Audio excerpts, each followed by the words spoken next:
گٹھبندھن کے کارپوریٹر صاحب کی میں ایک ویڈیو سن رہا تھا، اس کے اندر انہوں نے یہ بات کہی تھی کہ شیخ رشید صاحب کے سیاست میں آنے سے شہر کی سیاست کے اندر بگاڑ پیدا ہوا ہے۔ کچھ دیر کے لیے اگر یہ بات مان لیتے ہیں کہ شیخ رشید صاحب کے سیاست میں آنے سے شہر کی سیاست کے اندر بگاڑ پیدا ہوا ہے، تو میں ان سے سوال کرنا چاہتا ہوں کہ آپ تو سیاست میں اصلاح کی غرض سے آئے تھے نا، آپ نے یہ آہوان دیا تھا کہ ہم سیاست میں اصلاح کی غرض سے آئے ہیں، آپ کو سیاست میں بے اصلاحی نظر آ رہی تھی تو آپ نے سیاست میں اصلاح کی غرض سے آپ سیاست کے اندر آئے تھے۔ میں آج اس اسٹیٹ سے بہت ذمہ داری کے ساتھ یہ بات کہہ رہا ہوں اور شہر کے ذمہ داران کے درمیان کھڑے رہ کر کے یہ بات کہہ رہا ہوں، میں عمائدین شہر کے مابین کھڑے رہ کر کے یہ بات کہہ رہا ہوں۔ پرنٹ میڈیا لسن کیئرفلی، جو سن رہے ہو وہی لکھنا۔ میں آج یہ بات کہہ رہا ہوں، میرا ایسا ماننا ہے کہ یہ سیاست میں اصلاح کی غرض سے آئے تھے، حضرت سیاست میں آنے کے بعد سیاسی اعتبار سے آپ خود بے اصلاح ہو چکے ہیں۔ دوسری بات میں شہر کے نوجوانوں سے یہ کہنا چاہتا ہوں کہ جہاں بھی جو بھی نیگیٹو پوائنٹ ہوتا ہے یہ پوری کی پوری ہانڈی اٹھاتے ہیں اور آصف شیخ کے سر پر پھوڑ دیتے ہیں۔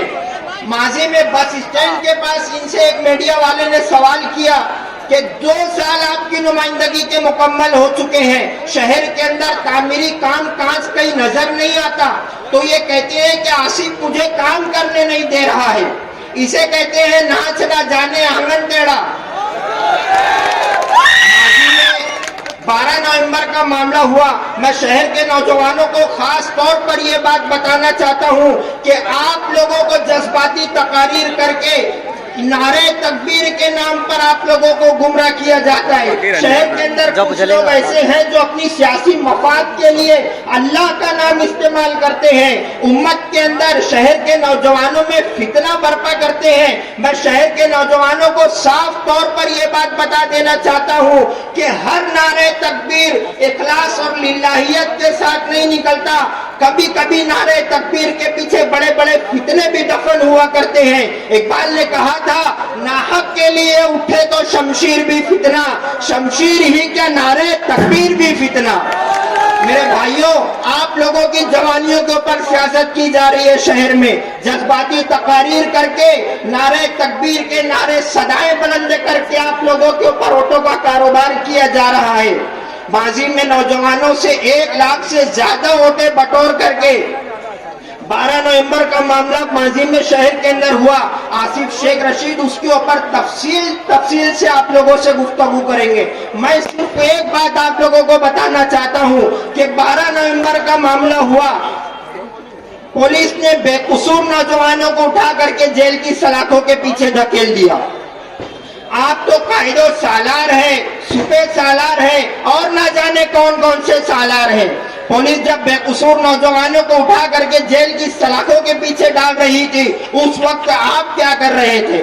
آپ نے تو ملک کی بڑی میڈیا کے سامنے زہر افشانی کی۔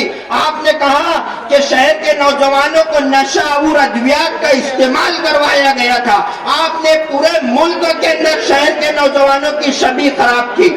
آپ نے کہا کہ وہاں پر پتھر لا کر کے ڈالے گئے تھے، پورا شہر جانتا ہے کہ بریج انڈر پروسیس ہے، آلریڈی وہاں پر پتھر پڑے تھے۔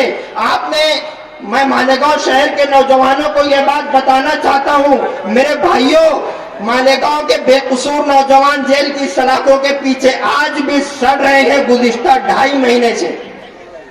اس کے اندر سب صاحب حیثیت نہیں ہے۔ کتنے نوجوان ایسے ہیں جو گھر کے ذمہ دار ہیں، کتنے نوجوان ایسے ہیں جن کے اوپر ان کے گھر کا چولہا منحصر ہے، ان کی گھر کی زوجہ، ان کی ماں، ان کے بچے سسک رہے ہیں، تڑپ رہے ہیں، آج ان کا کوئی پرسان حال نہیں ہے۔ میں شہر کے نوجوانوں کو یہ بات بتانا چاہتا ہوں کہ بے قصور نوجوانوں کی رہائی کے لیے سب سے پہلے اگر شہر میں کسی سیاستدان نے گہار لگائی تھی تو یہ میرا لیڈر، میرا قائد آصف شیخ رشید تھا۔